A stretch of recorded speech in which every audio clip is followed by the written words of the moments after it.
Hello everyone, welcome to my channel. और आप सब कैसे हैं? एग्ज़ामी एनसीईआरटी में आप सबका स्वागत है। एग्ज़ामी एनसीईआरटी में जैसा कि आपको पता है हम लोग एसएसटी बुक्स कवर कराते हैं 6 to 12।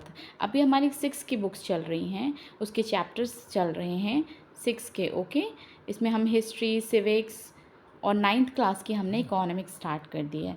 जैसे कि हम हिस्ट्री पढ़ते जाएंगे या फिर पॉलिटी पढ़ेंगे अपनी, तो उसमें हमारे बहुत सारे कैरेक्टर आएंगे निकल कर, राइट। जैसे कि हमारे महात्मा गांधी जी, ओके, और विवेकानंद, स्वामी विवेकानंद, और मतलब बहुत सारे आएंगे। आप देखेंगे ना आगे चलकर काफ़ी सारे आपके महापुरुषों के बारे में, जो कि मैं आपको साइड बाय साइड क्या कराती जाऊंगी, आपको उन सब की जीवनी कराती जाऊंगी, उनके जीवन से परिचय कराती जाऊंगी आपका, जिससे आप उनके जीवन का आप समझ सकते हैं कि ये जो महापुरुष थे उन्होंने कहाँ पे पढ़ाई की, उनका जीवन काल कैसे व्यतीत हुआ, कैसे वो हमारी स्वतंत्रता की लड़ाई में शामिल हुए, ठीक है, उनके क्या क्या योगदान रहे हैं, ये सब हम पढ़ेंगे। ठीक है, चलिए हम क्या पढ़ रहे थे, हम अपनी जीवनी में पहले हम महात्मा गांधी जी की जीवनी पढ़ रहे थे। ठीक है, इसमें हम जीवनी में क्या पढ़ लिया था हमने, महात्मा गांधी जी के बायोग्राफी में क्या क्या पढ़ा हमने पढ़ा कि महात्मा गांधी जी का जन्म कब हुआ था। 2 अक्टूबर 1869 से 9 को उनका जन्म हुआ था, और 30 जनवरी 1948 उनकी मृत्यु का समय। ठीक है, तो हमने क्या क्या पढ़ा था, हमने पढ़ा था उनका प्रारंभिक जीवन पढ़ा था, हमने विदेश में शिक्षा और वकालत के बारे में पढ़ा था हमने, और हमने गांधी जी दक्षिण अफ्रीका में हम वो गए थे, तो हमने ये पढ़ा था दक्षिण अफ्रीका में उनका क्या योगदान रहा था, उन्होंने क्या क्या किया था। भारतीय स्वतंत्रता संग्राम का हमने पढ़ा था, हमने ये वाला पैरा पढ़ा था। और आज हम पढ़ेंगे चंपारण और खेड़ा सत्याग्रह के बारे में, और आगे हम पढ़ते जाएंगे, लेकिन हम ज़्यादा बड़ा अपना लेक्चर नहीं करते हैं। ओके, तो हम जितना होगा फिर इसको हम नेक्स्ट पार्ट में हम कवर करेंगे। ठीक है, जैसे चंपारण और खेड़ा सत्याग्रह, इसमें क्या हुआ था, बिहार के चंपारण और गुजरात के खेड़ा में हुए आंदोलन ने गांधी को भारत में पहली राजनीतिक सफलता दिलाई। ठीक है, गांधी जी को पहली राजनीतिक सफलता दिलाई थी। चंपारण में ब्रिटिश जमींदार किसानों को खाद्य फसलों की बजाय नील की खेती करने के लिए मजबूर करते थे, और सस्ते मूल्य पर फसल खरीदते थे, जिससे किसानों की स्थिति बदतर होती जा रही थी।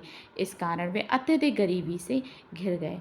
एक विनाशकारी अकाल के बाद अंग्रेज सरकार ने दमनकारी कर लगा दिए, जिनका बोझ दिन प्रतिदिन बढ़ता गया। कुल मिलाकर स्थिति बहुत निराशाजनक हो गई। गांधी जी ने जमींदारों के खिलाफ विरोध प्रदर्शन और हड़तालों का नेतृत्व किया, जिसके बाद गरीब और किसानों की मांगों को माना गया। 1918 में गुजरात स्थित खेड़ा बाढ़ और सूखे की चपेट में आ गया था, जिसके कारण किसान और गरीबों की स्थिति बदतर हो गई, और लोग पर माफ़ी की मांग करने लगे। लोग कर माफ़ी की मांग करने लगे। खेड़ा में गांधी जी के मार्गदर्शन में सरदार पटेल ने अंग्रेजों के साथ इस समस्या पर विचार विमर्श के लिए किसानों का नेतृत्व किया। इसके बाद अंग्रेजों ने राजस्व संग्रहण से मुक्ति देकर सभी कैदियों को रिहा कर दिया। इस प्रकार चंपारण और खेड़ा के बाद गांधी की ख्याति देश भर में फैल गई, और वह स्वतंत्रता आंदोलन के महत्वपूर्ण नेता बनकर उभरे। अब गांधी जी महत्वपूर्ण नेता बनकर इन दो आंदोलनों के थ्रू, ठीक है, जैसे चंपारण खेड़ा सत्याग्रह था ना, यहाँ से ये एक महत्वपूर्ण नेता बनकर उभरे थे। फिर उन्होंने खिलाफत आंदोलन में भाग लिया। खिलाफत आंदोलन कैसे किया, ये पढ़ते हम। कांग्रेस के अंदर और मुस्लिम के बीच अपनी लोकप्रियता बढ़ाने का मौका गांधी जी को खिलाफत आंदोलन के जरिए मिला।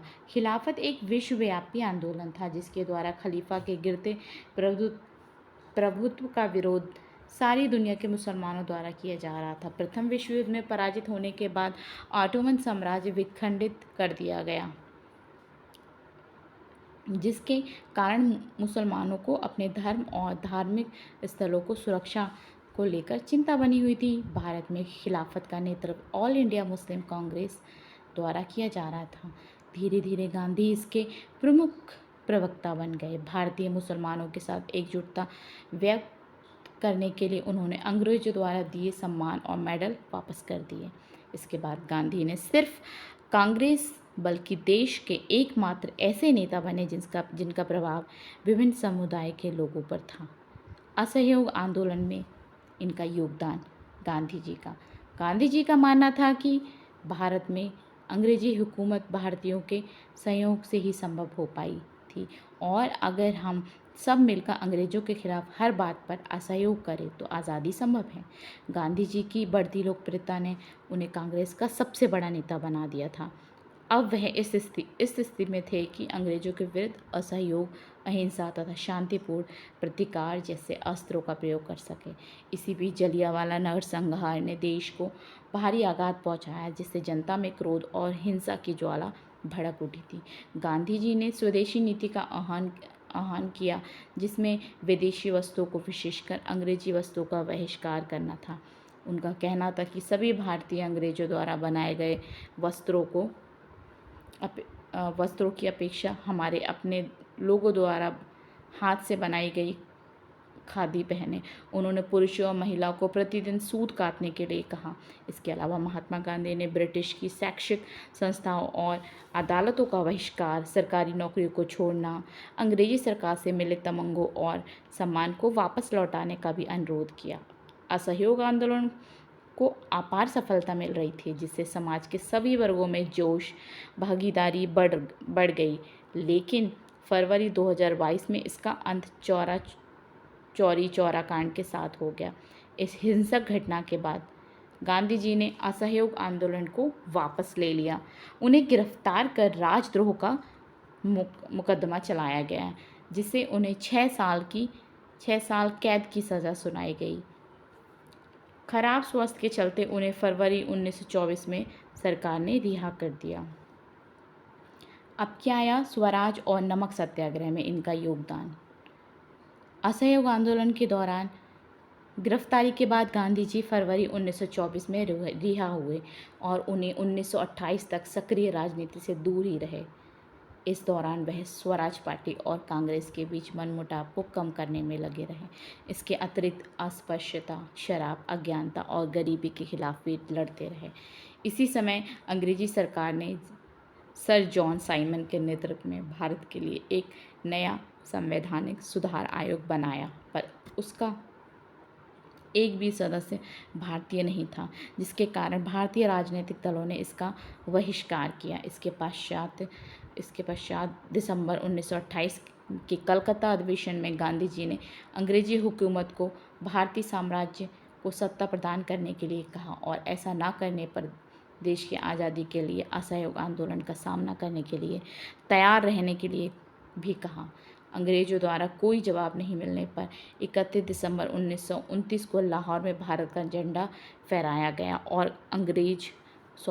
कांग्रेस ने 26 जनवरी 1930 का दिन भारतीय स्वतंत्रता दिवस के रूप में मनाया। आगे चल के आप हिस्ट्री में जब चैप्टर पढ़ेंगे तो आप पढ़ेंगे कि पहला भारतीय स्वतंत्रता दिवस कब मनाया गया था। तो इसमें दिया हुआ है 26 जनवरी 1930 दिया हुआ है। ओके, ये दिया हुआ है 26 जनवरी 1930।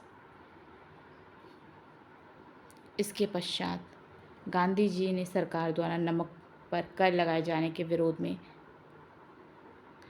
में नमक सत्याग्रह चलाया, जिसके अंतर्गत उन्होंने 12 मार्च से 6 अप्रैल तक अहमदाबाद में दांडी, गुजरात तथा लगभग 388 किलोमीटर की यात्रा की। इस यात्रा का उद्देश्य स्वयं नमक उत्पन्न करना था। इस यात्रा में हजारों की संख्या में भारतीयों ने भाग लिया और अंग्रेजी सरकार को विचलित करने में सफल रहे। इस दौरान सरकार ने लगभग 60,000 से अधिक लोगों को गिरफ्तार कर जेल भेजा। इसके बाद लॉर्ड इरविन के प्रतिनिधित्व वाली सरकार ने गांधी जी के साथ विचार विमर्श करने का निर्णय लिया, जिसके फलस्वरूप गांधी इरविन संधि पर मार्च 1931 में हस्ताक्षर हुए। गांधी इरविन संधि के तहत ब्रिटिश सरकार ने सभी राजनीतिक कैदियों को रिहा करने के लिए सहमति दे दी। इस समझौते के परिणाम स्वरूप गांधी कांग्रेस के एकमात्र प्रतिनिधि के रूप में लंदन में आयोजित गोलमेज सम्मेलन में भाग लिया। हम अपने चैप्टर में आगे पढ़ेंगे गोलमेज सम्मेलन क्या थे।